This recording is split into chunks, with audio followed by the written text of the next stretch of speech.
ಕನ್ನಡ ಚಿತ್ರರಂಗದ ಹಿರಿಯ ಪೋಷಕ ನಟ ದಿನೇಶ್ ಮಂಗಳೂರು ನಿಧನರಾಗಿದ್ದಾರೆ. ಕಳೆದ ಕೆಲ ಸಮಯಗಳಿಂದ ಅನಾರೋಗ್ಯದಿಂದ ಬಳಲುತ್ತಿದ್ದ ಅವರು ಇಂದು ಬೆಳಗಿನ ಜಾವ ಕುಂದಾಪುರದ ಮನೆಯಲ್ಲಿ ಕೊನೆಯುಸಿರೆಳೆದಿದ್ದಾರೆ.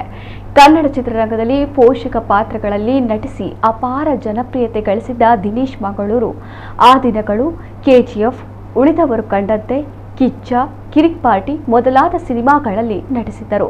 ಕನ್ನಡ ಚಿತ್ರರಂಗದಲ್ಲಿ ಬಹುಬೇಡಿಕೆಯ ಪೋಷಕ ನಟನಾಗಿ ಗುರುತಿಸಿಕೊಂಡಿದ್ದರು. ದಿನೇಶ್ ಮಂಗಳೂರು ನಿಧನಕ್ಕೆ ಚಿತ್ರರಂಗದ ಅನೇಕರು ಕಂಬನಿ ಮಿಡಿದಿದ್ದಾರೆ.